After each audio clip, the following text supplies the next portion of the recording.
Factory. How we feeling tonight? Woo! I am stoked to be here, y'all. My name's Osavon Johnson, and I live right here in Boise, Idaho. But I grew up in a small rural town. Had 3 bars, no stoplights. You've seen them. No stoplights because we're tough. We're a tough small town. We don't need no stoplights. Each of those 3 bars had tough guys in there. Rugged men, had that look in their eye like, I'm behind on my child support payments. You know the ones. You've seen them before. Oh yeah, well, you'll love the rest of this. You'll know each bar parking lot has like 2 flatbed trucks, a 4-wheeler, and a fucking horse. Right there. Some old ranchers like, this is my trusty steed. She gets me out of some tough situations, that's why I named her Uber. Got a couple saddlebags full of mints and car chargers if y'all need them for your phones. Just let me know. I was recently traveling back through my small town, driving through, and I saw that they have a new anti-drinking and driving ad campaign going. It was one street sign in the middle of the 3 bars. It said, drive sober, save lives. It had a silhouette of a martini glass with a red circle around it and a line through it. Y'all are ahead of me. Like, do not martini glass.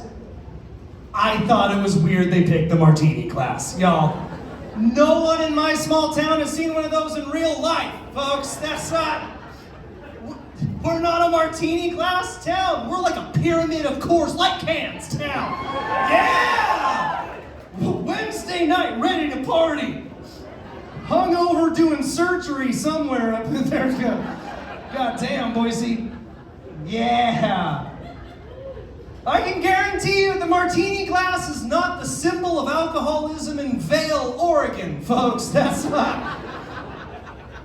I know, you know. No one's going to Old Snuffies to get teeny wasted. That's all I'm saying. Don't get me wrong, like, part of me wishes that was happening a little bit. Because it's a tough town. Ease up a little bit. We can calm it down, you know?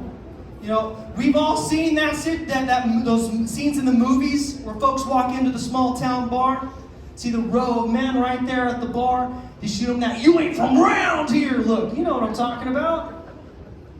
It's a very different energy when all those dudes have rows of martinis in front of them. That's all I'm saying. That's what I'm talking about, right? Because now you walk in, they shoot you that look like,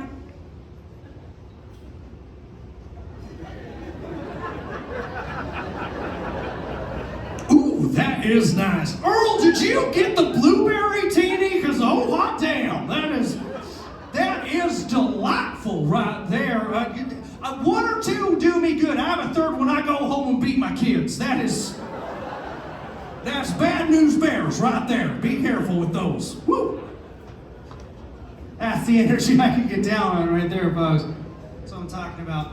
So yeah, my small town, they missed the mark a little bit with the martini glass on the sign, which is a problem, because the drive sober, save lives, those words aren't gonna help. Half my small town is a 2nd grade reading level, and when you're driving by at 35 miles an hour, that's not enough time to sound it out, folks. And you're from a small town, you know exactly who in your small town I'm talking about right now. We all know the dumb half. People think that people from small towns all know each other, right? And they do, but they don't know each other on a first name basis. They know each other on a last name basis. Because if you're from a small town, your last name has fucking reputations. We know your shit, right? Like you might go into a Dairy Queen at 7 a.m., some 70-year-old farmer's like, oh yeah, the Hancocks. Well, they own the feed store down the way. They're dumb as shit, because we're pretty sure they all fuck each other, but they make a mean chicken feed. Yeah, I recommend the hen mix, very nutritious for your girls.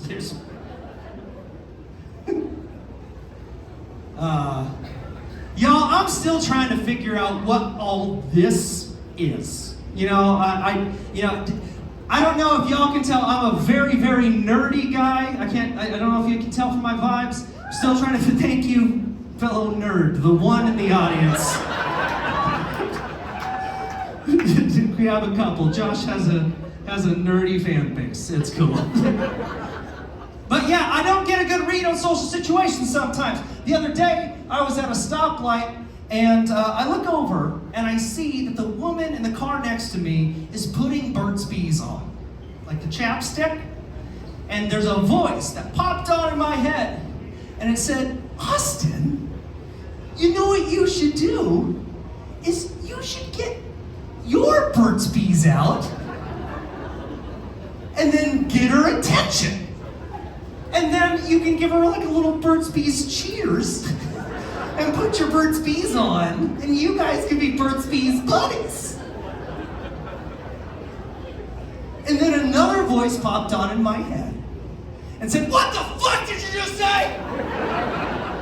Burt's Bees buddies at the stoplight? Women don't want to make Burt's Bees buddies at the stoplight, you Burt's Bees bitch. What the fuck is wrong with you, man? You're gonna creep her out. You are driving a truck worth less than your Magic the Gathering card collection. Do you understand? We were supposed to stop doing awkward shit in our 20s, but here we are. Is that some real it puts the lotion on its skin kind of bullshit, buddy? God damn. I didn't do it. You were shaking your head at the beginning, I promise I did. But I don't get a good read. I don't understand. Sometimes the voice saves me, sometimes it doesn't. I don't know what's gonna happen sometimes in the situations. And even if it's at home. The other day, I was getting ready for bed. I was putting my jams on. So I went,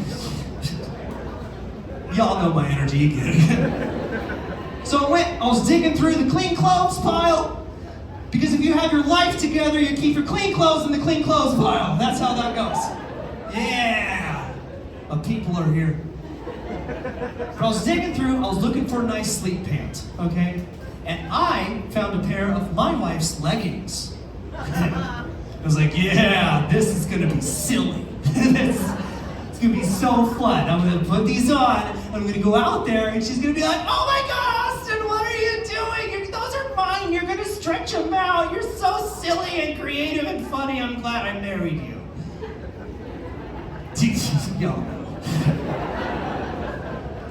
So I was like, yeah, we're doing this. Took a few minutes, squeezed into those bad girls, you know? Was checking myself out in the mirror, straight like, uh-oh, look out. I'm looking hot. Daddy's a snack. Okay, yeah. Feeling myself now, we're doing this, you know? Started walking down the hallway. I was trying to be nonchalant, but like each step was more fierce than the last, and I was feeling it, you know? But I get to the living room, and I composed myself, want to keep my cool. And I made eye contact with my wife. And I go, do you want me to go upstairs, maybe put dinner away, make a ball for the baby? Because we got a baby. And she goes, I already did it. She couldn't tell anything was weird or different or off about the situation. And that's not what I expected, so I started to freak out. I was like, like right there, like nothing. And she looks at me and she goes, what are you doing? It's bedtime. We're not having sex right now. No, that's not the thing. For the record, Knitting Factory, okay? This, these, that, not my moves. That's not how sexy time happens in the Johnson house, folks. But yeah, she didn't know anything was unusual until the following morning, because yeah, I slept in those bitches. I committed to the bit. Plus, I look fucking good in zebra print, folks. Just throwing off all the predators. That's what I'm all about. Folks, thank you so much. My name's Austin Von Johnson.